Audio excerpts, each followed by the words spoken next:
the industry tells you what to learn. The idea of a lot of the whole world rounding around 2 companies or 3 companies is just not true. It's not the way that it should be. It's way too much power we are giving to these companies. So some people, I can see that some people are just caring for money, and as long as they are getting paid well, they don't care what is the product. I wish I had that mentality. Good morning, everyone. I'm Ali from the Otaku channel, and today we have a guest for our channel, and he is Ali Zeynali. He's a senior Android developer, and we want to have a chat today and talk about his career and having some informative conversation, and hope it's helpful for you as well. How are you, Ali? Hey everyone, I'm good. I'm flattered to be here, and I'm flattered to be here for the currently 10 or 15 views on your channel, Ali. But normally it's gonna be 10k and 15k, so thank you. Happy to be here. To start our conversation, could you introduce yourself to everyone? Yeah, sure. I've been doing Android development currently for around 7 or 8 years, I think. And I started from back in Iran. I started to work when I was basically in the university, still studying software engineering. And I was in the 3rd semester that I actually kind of got out of the university and went into the working side and industry side. And so I started to work in a map and navigation company, which is, I think, in the town currently, maybe the best company in this town, and in general also one of the best startups of the country. In which country? Yeah, but I couldn't. Yeah, Iran. Oh, okay.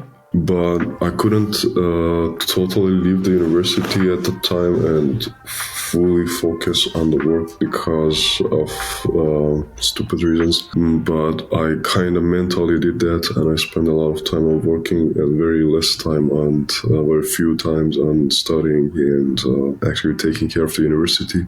That's why the university took around 6 years for me to finish, which is supposed to be 4 years, but I'm not regretting that because the one which worked out in the end and paid off for me was actually. I think this is something typical for all the software developer who studies meanwhile having job. For those, I think, who are a bit more passionate and they want to get into industry and they involve with a full-time job, and it's a bit difficult for them to have both university and job at the same time. And as you was seeing more benefit in industry and obviously getting more salary, that was, I believe, a reason you was focusing more on your job, right? Yeah, exactly. I think for most of us, this is the classic case. But I mean, also there's this thing with a few of talented ones in the academia that I actually also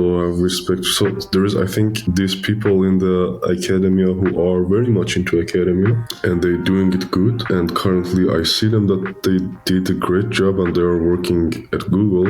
2 of them, which I know, are working at Google, and they're doing fine. And then there is this huge gray area in between, that people who are kind of into academics but not are totally into academics, and also people who are somehow into the industry but also not so much into industry. So they are kind of keeping the university good but not having any perspective for the work they want to do. And then there is us, which is also, I'm not recommending it to ignore the university like that, but I guess there was so basically sometimes I regretted a bit to some of the courses I wish I had studied better. Tell us?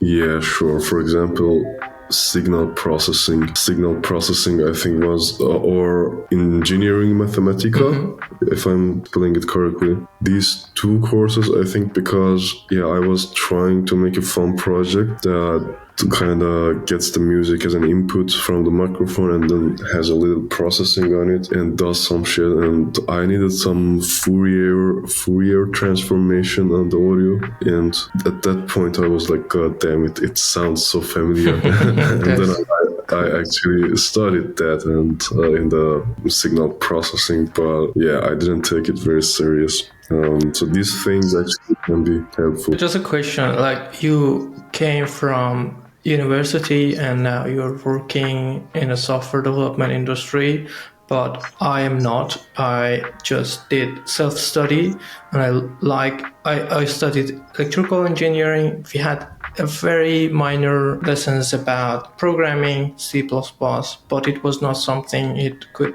catch everyone to software development. It was more my interest to get into software development, but the lack I had more like some academic knowledge, like data structure, like algorithm. I think you know them better because you studied them in university. But could you tell us like how important is that to like going toward software development from university, or you just do it self-study? Okay. Yeah, it's a big debate all over the place all the time. But in general, I think it doesn't matter. In the end, you need to study that either self-study or in the university. It doesn't really matter. What university gives people in general, I think it's just the community. It's the community that worth us a lot. And other than that, the studying part is always self-study, I believe. Like even in the university, maybe you get lucky to have one or two good professors that actually teach you something. But other than that, it's all self-study in the end. So I think in the end it doesn't matter, but in the end you sometimes you find the need to, I mean, it also really highly depends on what you do, right? So if you want to work heavily on algorithms and study like or I don't know, work something into very science stuff, then university and academia maybe would be a stepping stone that you have to do, because yeah, it's a lot of science in there. But at the heart of industry, basically, that is what we do. I think the industry tells you what to learn in the end. So you feel it. Yeah. Like you feel it every day that, yeah, okay, now I need to work on the optimization of the lists and, I don't know, improve compose skills. So you feel it and that's it. So, and then you have to study. And like so many new things come to the scene that they were not a thing before, that it doesn't even matter what you've learned. I mean, in the end, what you learn in the university or the self-study is just a core. It's a core that you develop for learning programming languages, or so you can develop a kind of a skill for learning different programming languages. For us, it could be like first it was Java and then now it's Kotlin, and Kotlin also changes forms somehow. Like in Compose, you have to behave it somehow else. So yeah, in the end, I think it's the industry that tells you what to do. Yeah, I totally agree with you. And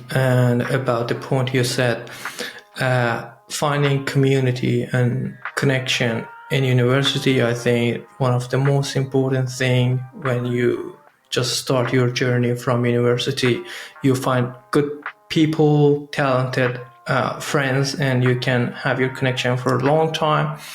And you can have like some kind of teachers while you are working in the industry. They help you a lot, and this is very valuable for who studied and then getting into the job industry, which I personally feel that I don't really have much connection unless like open source community and some people at work, and it's very limited. But for you, I think you had a better chance. Yes, that's true. I have still friends from the university times, which I'm basically seeing them all the time, every year at least once. And also good or like sweet and bitter at the same time fact is that they are all over this globe. So I have a place to go anywhere I want to go. Finland, Sweden, France, Belgium. I have friends. That's kind of nice to have friends.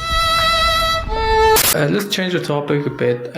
You said you start working in the map applications, and I think you had like a switch rule in your first experience to changing to backend development from Android. How you saw that? Could you tell us a little bit more?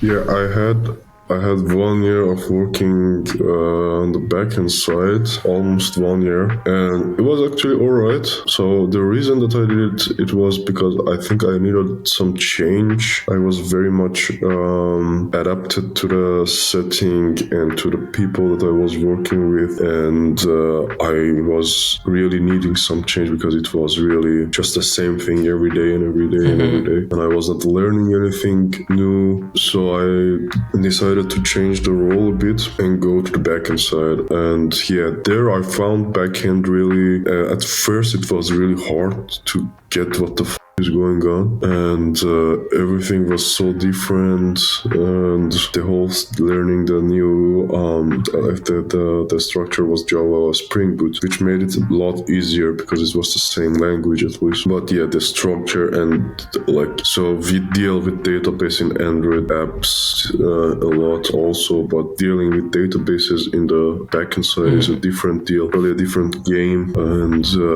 in the end I didn't continue to do that. Did you have any learning curve when you get into a backend development role? Yeah. I think I spent a month or two to learn about the backend stuff. Yeah, also I wanted to have this skill, I wanted to kind of use this opportunity to have some backend, some ideas about how this thing works on the backend side. So I don't know, tomorrow if I want to develop something for myself, I can just take care of the backend myself. If it's really something basic. So yeah, and that about that. And in the end, I didn't really continue to do the backend thing. And the reason was it was too much of not doing UI. I was used to design and make UI components a lot, and I think it's easy to underestimate how beautiful it is to make some graphic stuff that you see. It balances out all the behind the scene work that is just logic and is just something that you cannot see. Especially nowadays we have Jetpack Compose, and it has lots of things to learn and lots of nice stuff you can build with Jetpack Compose component, and nice animations and a lot to do to learn, and it's fun as well. Yeah, that's exactly true. So the Jetpack Compose, it's so fun to write UI components and make these UI components fun. It's basically fun, and it's making some balancing, I believe. That was the thing that I was missing when I was doing backend. So after a year, I said, I don't want to do it anymore. But I believe, what you said, when you get to know about backend development as a software developer, not Android developer, it gives you a better perspective about how you develop your software. Even you're doing Android, but your mindset shifted a little bit, and you can think better how to implement the feature you have in a better way, or how to communicate with backend developers. You know a little bit about backend APIs, and this way it helps both backend and frontend, which are us, to have a better software by the end of the day. Yeah, you could say that. You could say that, sure, but I would say you don't necessarily need to do that to get the skills to know how to design your app to be performing well with the backend stuff. But I think as a software engineer, it gives you a holistic view on the whole thing that I really agree on. Let's change the topic toward the current trends. We talk a little bit about Jetpack Compose. What kind of technology you use in your daily project, or the one you are working as an enterprise project? Our app is just the best now because it's 100% Kotlin. It's 100% Kotlin, man. It's just even the name of the folder you see, it's Java and there's Kotlin inside. And that is Kotlin. Yeah, I know. Still some projects they have a little bit of Java code because of the legacy part. They haven't migrated everything, but I understand and I feel that when you see everything is in Kotlin and you have feel better about Yeah, that. exactly. It feels so neat. There is just one class in Java, and that's a VPN service that we copied from GitHub with the Okay. copyright. With the copyright. Yeah. Understand. Other than that, everything is in Kotlin. So As how soon do as you deal with Jetpack Compose? Are you having anything with everything Jetpack is in Compose? Jetpack Compose. Oh, Yeah, very nice. 100% Compose. Everything navigating is in Compose. All the UI components are in Compose. Yeah, so every day I'm dealing with Compose, which is nice because, yeah, everyone who has experience with the XML shit knows that it's not the best, really. Like, especially, is it okay to go Yeah, a of bit course. I technical? would love Yes, to. especially with lazy column. Every time that I use a lazy column or I use a lazy row, and then I remember the days that we were using the recycler view, I'm With thinking, those what the view hell? holders. Like, Oh it my could god. after view holder. Yeah, all of this complexity for what? Like, it's so easy now. I cannot believe. But yeah, so it's a lot more just enjoyable and easier to lay this Yeah, code. obviously. How about the AI tools? And do you use any of those like ChatGPT or Copilot in your daily work? Yeah, Copilot I never tried, honestly, to be honest. But ChatGPT, yes, I use it daily. How does it basically. really help you? Is it something everyone say, oh, you can write the whole app with ChatGPT? Is it true, or If you want what to do you make a think pet about? app, yes. But no, with serious thing, you cannot never make the whole app with AI. It's just, if you are a software engineer, you already know that it's just a language model in the end. So there's not really intelligence in there. I mean, it is, Yeah, but it's in a different way, you know? It's a language model in the end, so it's never gonna make you some creative applications, and it doesn't solve the complexity always for you. But yeah, the way that I use it is for two things. For two times I usually use it. It's either for misery or for fancy. It's for the time of the fancy is the time that I wrote something and I think it can be better, but I don't know exactly how it can be better. So I just feed it to the ChatGPT and I ask, hey, can you make it better? And it usually surprises me with very good stuff, with some Kotlin extension functions which I didn't know they exist. Yeah, or like changing the code in a really beautiful way, or suggesting something, or sometimes also hallucinating and telling me bullshit. But most of the time it works out. Or at the time of the misery that I really don't know what should I do now at this point. I tried everything, nothing works, everything's shit, and I just gave it to ChatGPT for last try and I say, hey, can you do something about this? Here is the error, here is the code, I don't know. but do you agree? It's you can't really rely 100% on the ChatGPT responses. Like I personally say you have to double check what is in there, what is the response, and even line by line check the code if there is no extra bug it raised for you. Yes, it's true. I totally agree. On some things. Like the hallucination is so real in the ChatGPT. And for the ones who don't know, the hallucination is basically when it tells you something that, yeah, this is the problem with your code, and it tells you that with such a confidence that you say, yeah, then it's the problem with my code, definitely. Like you ask for a reason, it gives you reasons. But in the end, it's really not the point. It's like your code is the problem is somewhere else, and that it happened for me a couple of times, and I think it was so crazy. I can't even say it because it's so general. Like the problem, the issue that it found in my code was that I was using brackets in the array and not using .get on Okay. array. And I said, what's the difference? And it gave me some answer like, yeah, in some cases that I was using it, like I was dealing with the byte array, and it was giving me some reasons that, hey, yes, for some cases it's different. It, I don't know, handles the beginning and in the end of the array somehow differently, or it doesn't auto-iterate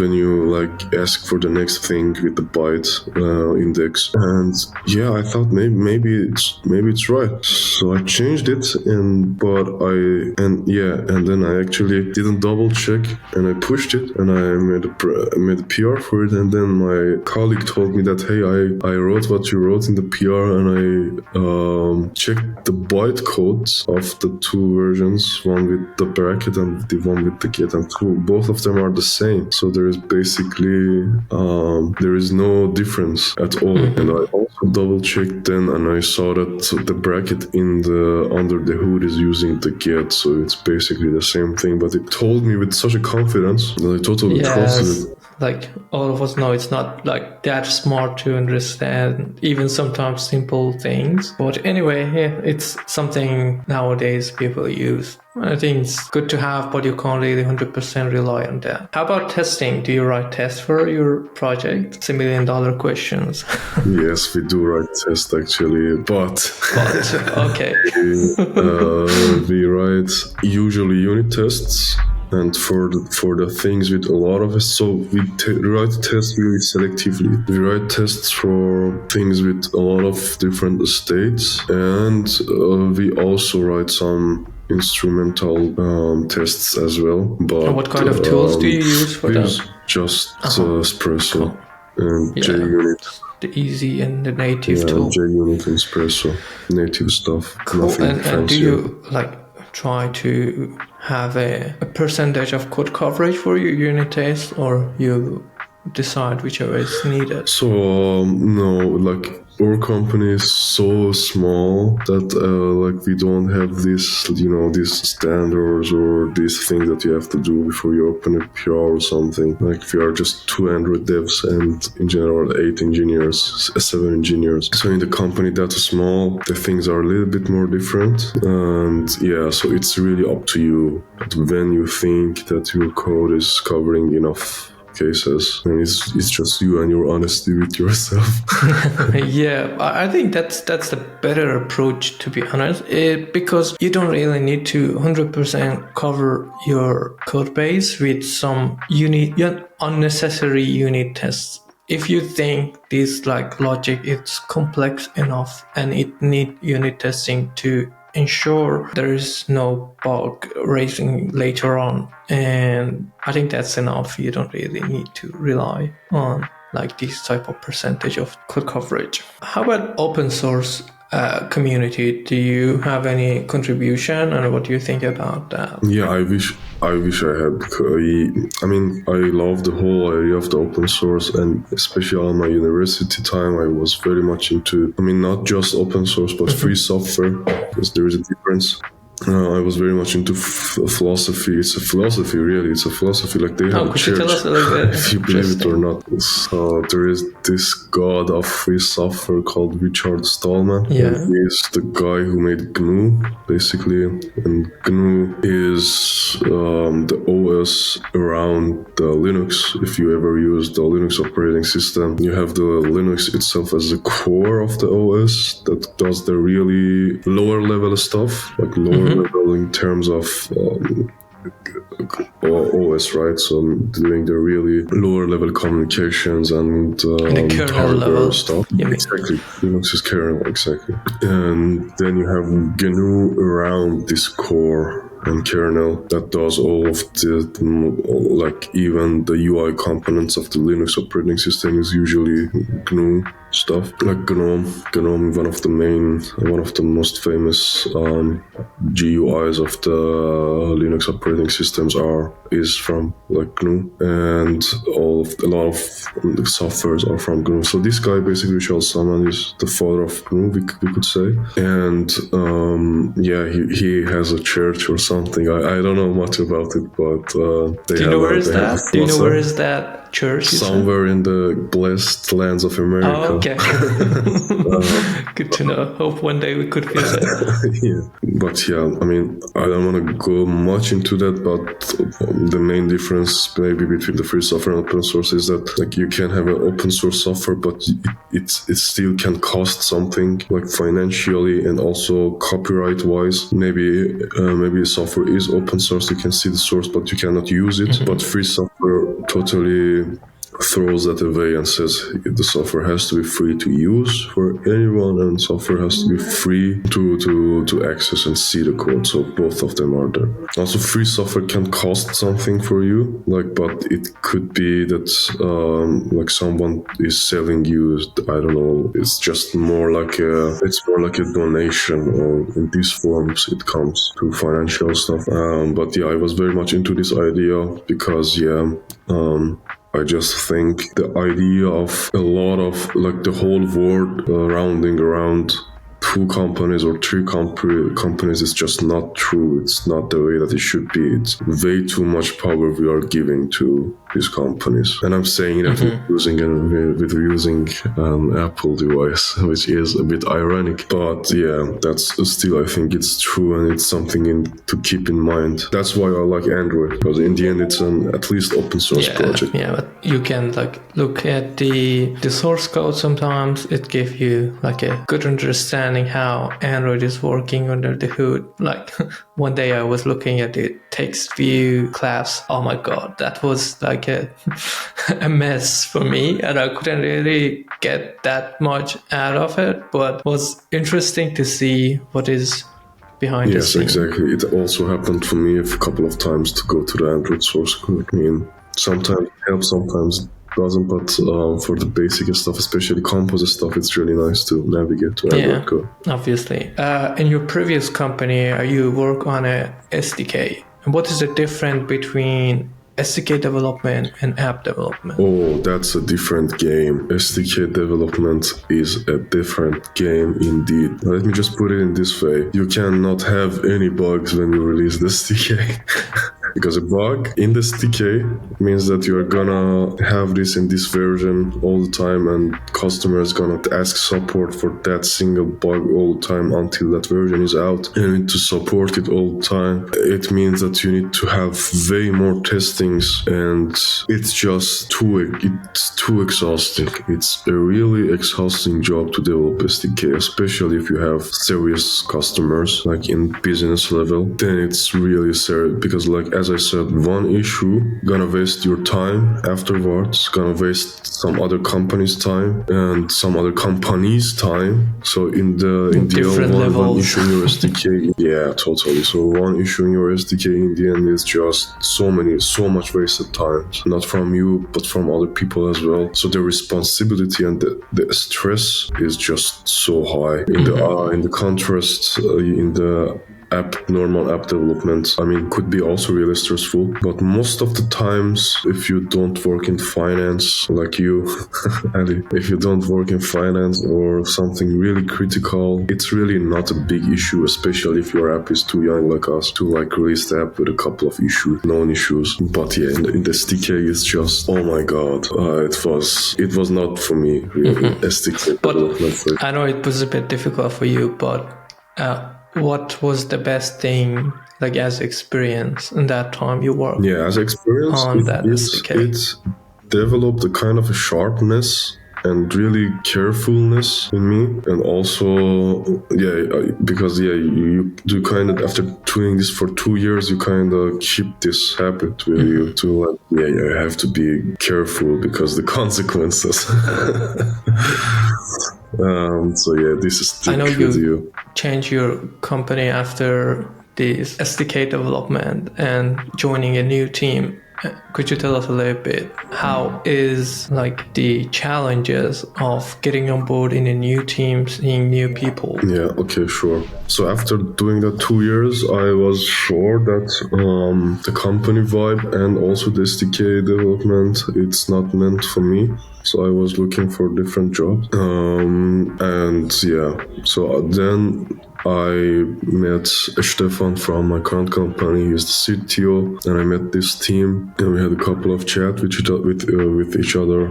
And it was so easy, you've heard of this cliche thing that says, hey, if something is meant to be for you, then you don't need to really try that hard. So when I met this guy and we chat, it was so easy, and we totally were liking each other.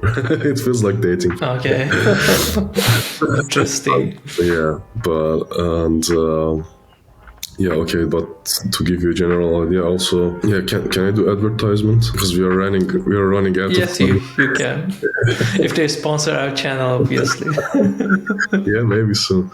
So our app is called Ohana, and we are a parental control app. We don't let your kid to spend his life and his youth on TikTok and Instagram, and we block all the bad stuff, all the porn or the gambling goes away with just a blink of eye. So it's really easy to set up your child's device and see all the stats and stuff. So install that, give us money. And yeah, but so the product, as I described, was also something that I was really interested in, because it's doing genuinely something good for people, other than just being something fancy for some other businesses. Question: do you care about your next company when you want to choose? Is it like the industry? Is it important for you? Like you want to work in a bank, financial, or gambling, or you prefer like Ohana's company? Yeah, it Is there is. any preference For me, it's highly important what I'm doing. So some people, I can see that some people are just caring for money, and as long as they are getting paid well, they don't care what is the product. I wish I had that mentality, but like, when something is stupid, I have to say it's stupid. Like, I cannot see that we are developing something that is just fancy or is just for, I don't know, making some rich richer. You know, I think I want some meaning out of it, like developing something that helps people to navigate around the city, or helping actually parents to like overcome with this challenge, with this all of this headache of the new softwares and new things that they don't know. Like parents that we are talking to nowadays, they don't know how to behave, because they are the first generation that they are raising this new generation that have this equipment. Like the problem was not for real. I really appreciate your mindset about the job. Even you, like all of us, need salary. We want to live, and on top of that, you have this kind of mindset, which is valuable, and I really appreciate that. I remember the time you said about your backend development. I saw an article of you on a Medium. It's about air pollution. You develop a feature on the map application, which still is a good thing to work on and helping other people, and which is, I really appreciate that. Thank you. Yeah, that's also something that warms up my heart a little bit. So in the end, as I said, the IT industry is going so much in a weird way these days that, as I said before, a few companies are getting too big that I'm not sure what is gonna happen. I don't want to like make a cult out of it or something, but I think it's really something to keep in mind, that what we do, what is the effect of doing that. And yeah, in general, it's our life. I don't know how people can work for a gambling company and then wake up after 5 years and think that they spend the last 5 years working for, I don't know, TikTok. But yeah, I don't want to get much into that, because in the end, it's my own taste, and people are having different ideas. People like they can make decisions to what job to have, and we can respect all type of jobs, and but at the end of the day, we are helping to produce some services for human to live longer. What do you think of like working in a big company or small startup? Is there any difference you see, or do you have any preference? A small company wins for sure. Why? Big companies go wrong. Always big companies go wrong.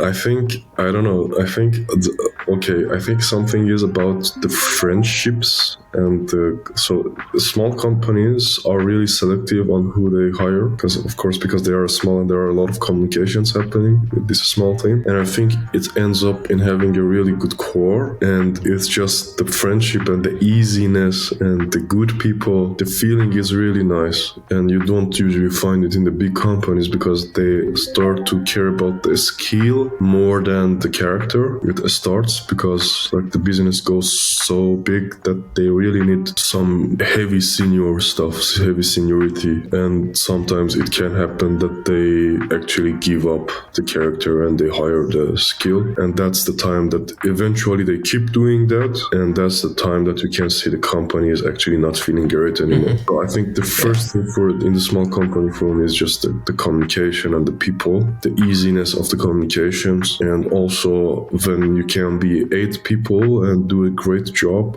why then you need to be 100 people and do a less better job? And it's like you have more connection in the small companies. And if your company is big, you barely know many people, maybe only your colleagues in your team.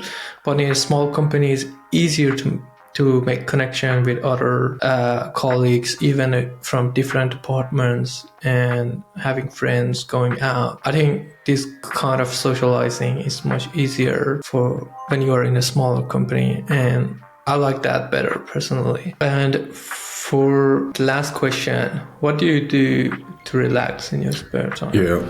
So, aside from the normal things that normal people do, which are like watching a movie or something, or a bit of video games, so these are the normal things for sure. Sometimes reading a book.